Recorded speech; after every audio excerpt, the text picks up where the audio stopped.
வணக்கம். இது part 2 tea time. நேற்று எல்லாருமே கிருஷ்ண ஜெயந்தியை கொண்டாடிப்போம். இதில் வந்து பார்த்திங்கன்னா இதில் ஒரு கேள்வி. என்ன கேள்வி அப்படின்னா, இது இப்போ நம்ம சைடு, அதாவது தென் மாநிலங்கள் சைடு வந்து கிருஷ்ண ஜெயந்தி, கோகுலாஷ்டமி அப்படி சொல்கிறோம். இதே நார்த் இந்தியன்ஸ் வந்து அவங்க எப்படி இந்த கிருஷ்ண ஜெயந்தியை வந்து என்ன விழாவாக கொண்டாடுறாங்க அப்படின்னா, ஜென்ம சதாமி அப்படின்ற இதில் தான் கொண்டாடுறாங்க அந்த சைடு. இது தெரிஞ்சுக்கிறணும். அடுத்தது, நம்மளோட பாதுகாப்புத்துறை அமைச்சர் ராஜ்நாத் சிங் இருக்கார் பார்த்தீங்களா, அவர் வந்து அமெரிக்கா சுற்றுப்பயணம் போயிருந்தார் நேற்று. அது அங்கே வந்து மனித உரிமை அருங்காட்சியகம், அங்கே தான் வந்து சிறப்புரையாற்றினார். நம்ம அமெரிக்க வாழ் இந்தியர்களை சந்தித்து மகாத்மா காந்தியடிகளோட பெருமை நிலைநாட்டுற அளவில் இங்கே செயல்பட்டுக்கிட்டு இருக்கீங்க, இந்தியாவோட பேரை காப்பாற்றுற அளவு அப்படின்னு சொல்லிட்டு நிறையா பேசியிருந்தார். அதோட 1968 மார்ட்டின் லூதர் ஜூனியர் அப்படின்ற அமெரிக்க அதிபர் வந்து அந்த இடத்துல தான் கொல்லப்பட்டார். இப்போ தான் அது வந்து 17ஆம் நூற்றாண்டில் இருந்து இந்த அருங்காட்சியகம் செயல்பட்டுக்கிட்டு இருக்குது அப்படின்ற பதிவையும் அவர் தெரிவிச்சிருந்தார்.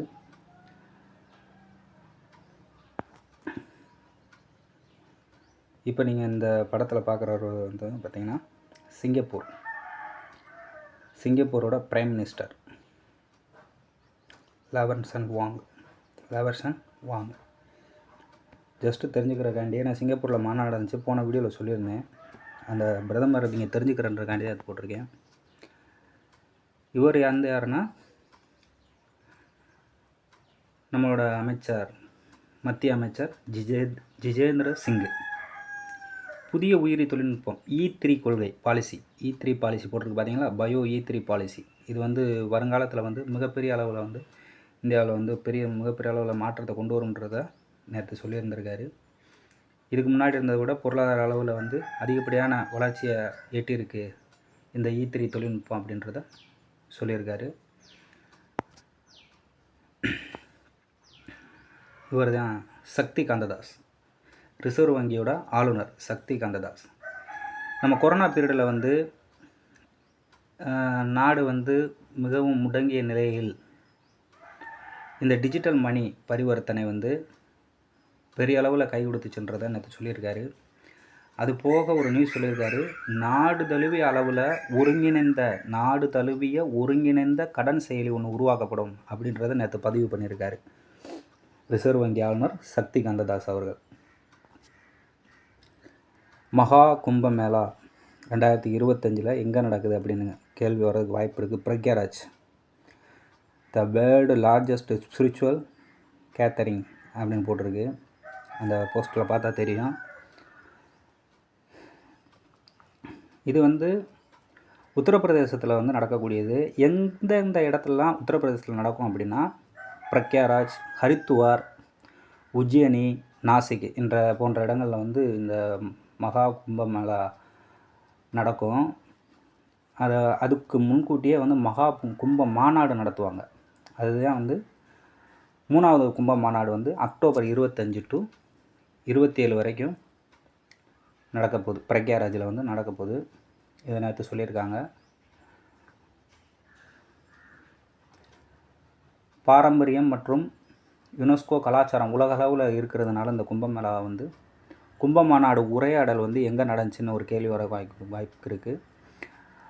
அந்த கும்ப மாநாடு உரையாடல் எங்கே நடந்துச்சுன்னா சென்னை. மாநாடு எங்கே நடக்க போகுது அப்படின்னு சொல்லி கேட்டாங்கன்னா பிரக்யாராஜில் நடக்க போகுது.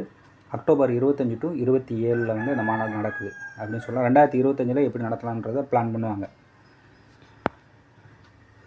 இது வந்து கும்பமேளா 2024 ஜனவரி 15 to மார்ச் 8 அது வரைக்கும் நடந்து பிரக்யாராஜில் நடந்ததுக்குரிய ஒரு ஃபோட்டோ. இது என்ன வீடியோனா, அமாமி ஒசிமா, ஜப்பானில் இருக்கக்கூடிய அமாமி ஒசிமா அப்படின்றது வந்து ஒரு தீவு. இது ஒரு பாரம்பரியமான தீவு.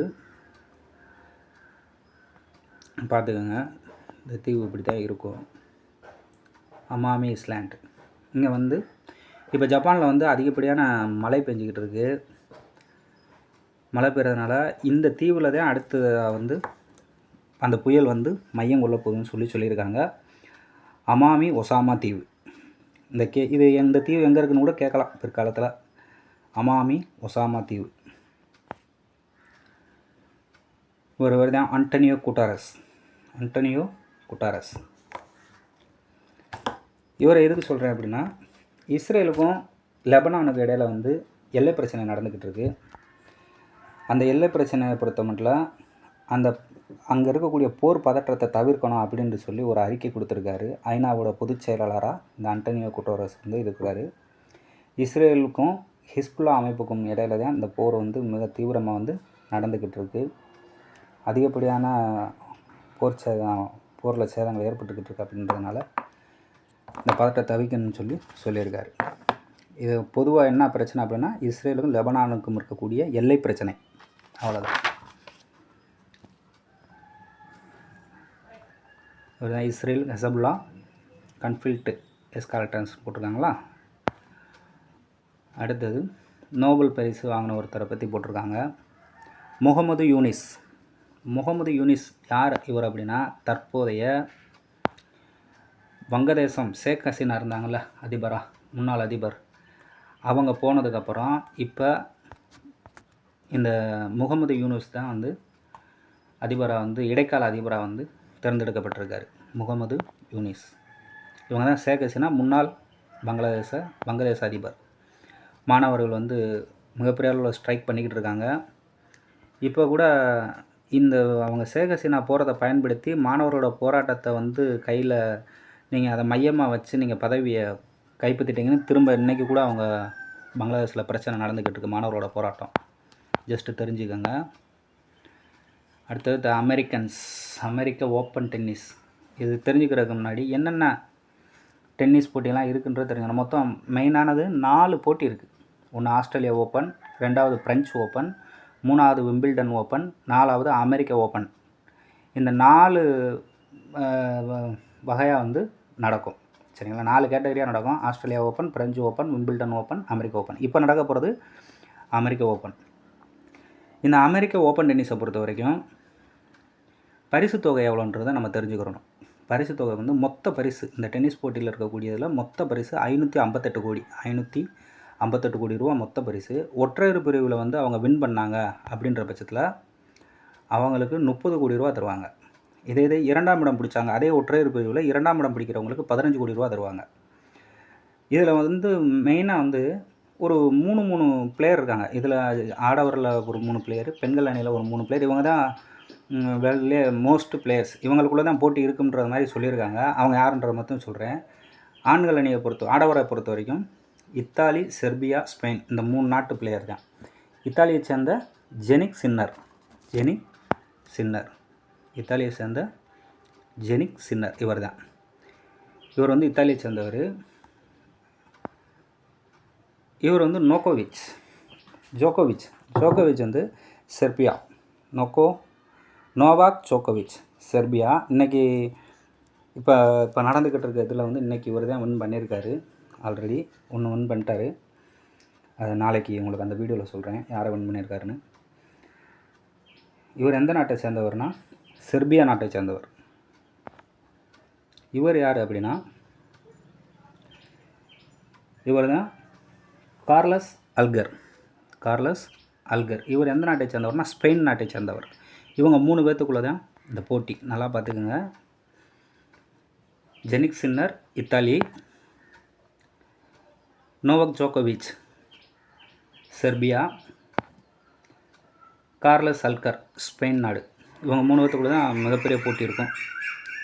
The US open tennis August 19 September 9, 2024. August 19 September 9, 2024 வரைக்கும் நடக்கும்னு சொல்லியிருக்காங்க. அடுத்தது யூஎஸ் ஓப்பன் அந்த இதோட மைதானத்தோட எத்தனை பேர் ஆடியன்ஸ் இருக்காங்கன்னு பார்த்துக்கோங்க. யூஎஸ் ஓப்பன் டிக்கெட்ஸ்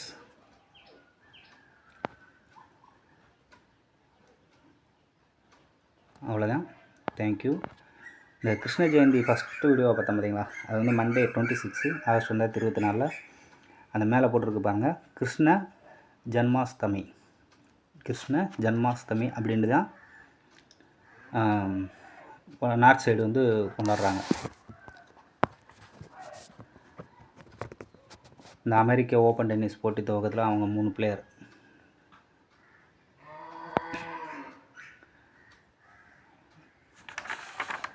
இதுபோக இந்த யுக்ரைன் ரஷ்யா பிரச்சனை ஏற்கனவே பார்த்தோம். அந்த கைதிகளை வந்து இப்போ ஒரு 250 பேருக்கு மேலே அந்த பிணைய கைதிகளை பிடிச்சி வச்சுருந்தாங்க, இராணுவ வீரர்களை. அவங்கள இப்போ விடுவிச்சிருக்காங்க. ஐக்கிய அரபு அமீரகம் பேச்சுவார்த்தை மூலமாக. ஜஸ்ட்டு தெரிஞ்சுக்கோங்க.